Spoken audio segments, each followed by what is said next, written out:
what are the telltale signs for people that are suffering with an eating disorder that people can spot?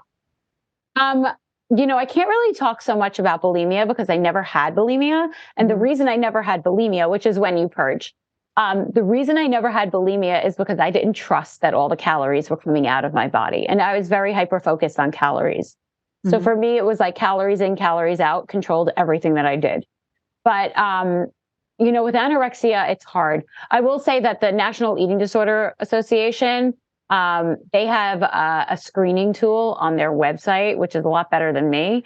And you can go there if somebody in your life or yourself, if you want to see if maybe they're struggling with an eating disorder. But, if you spot dangerous patterns, if you spot somebody always making excuses for food, for not eating, especially your teenage child. If they suddenly are always full when it comes to mealtime, they always have stomach ache, if they go to their room during dinner, if that becomes a pattern, I would say that that's a red flag for sure. And what would your thoughts be on kids or even adults who are eating a meal and then it's super important for them to go running after or go to the gym 3 times a day after, like you were talking about earlier, it's like you had to reward yourself to be able to put stuff back in the tank, so to speak. Yeah. Is that a version of having a bad relationship with food? I would think so. Yeah. I mean, there's a difference between an eating disorder and disordered eating.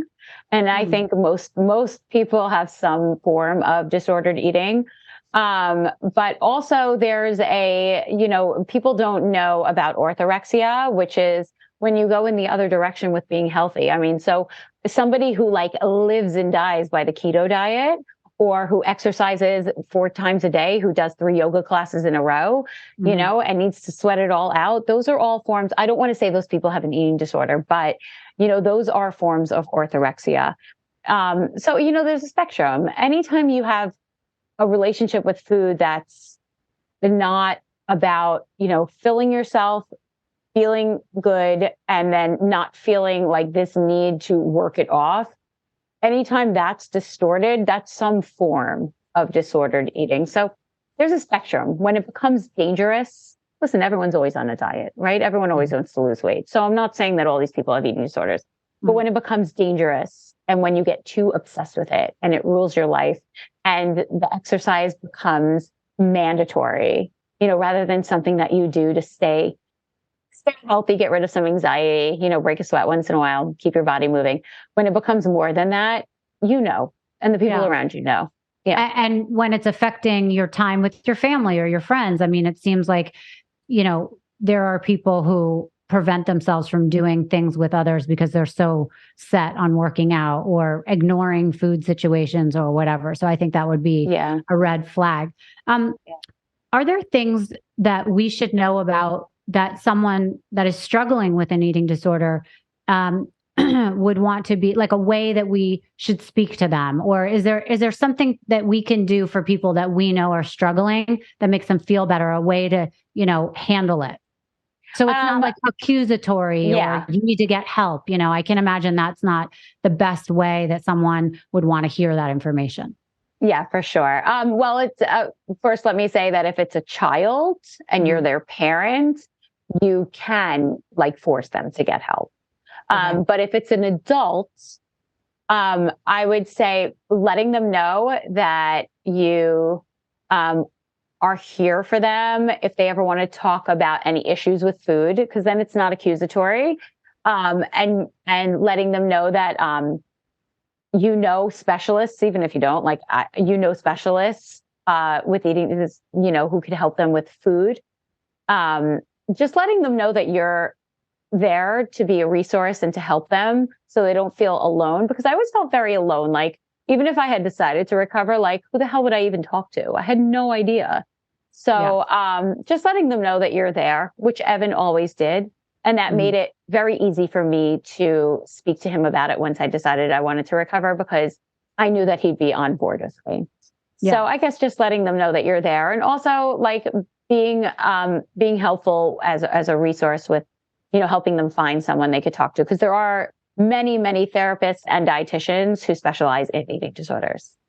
what would you say are ways to promote a healthy lifestyle in children? So, for example, I have an 11-year-old, she's in sixth grade, and I've noticed even this year, there's a lot of talk about fat shaming. And, this everyone is in a different size in their class. And, kids call other kids fat very easily or ugly very easily. And your self-esteem at that age, listen, at any age, self-esteem is an issue, right? But at that age, when they're developing and they are developing a relationship with themselves, their body, what they're eating, it's so painful to watch as a parent. I hate, when weight or looks are brought into a conversation. It almost brings me to tears even talking about it. So what is a way that when your kids come home and they're not feeling great about themselves because of how other people are talking to them, what's a way to promote a healthy lifestyle and a healthy relationship with food?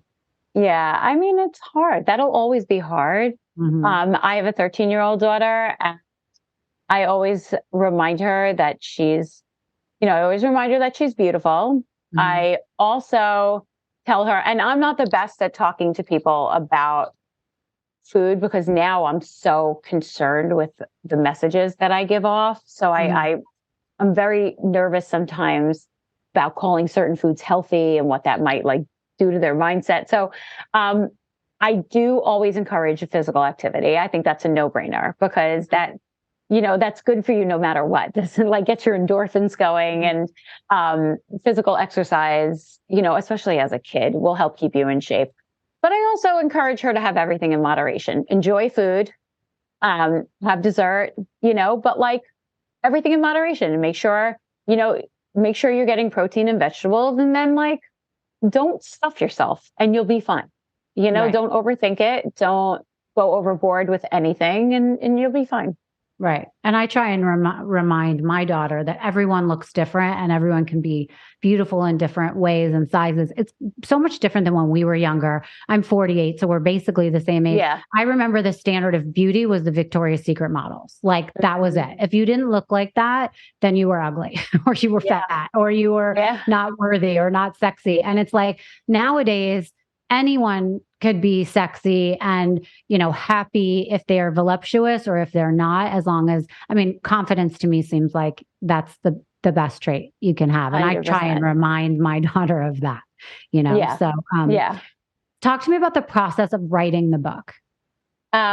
It was great. It came pouring out of me. Once I got my book deal, I had no ghostwriter. It was just me. Mm-hmm.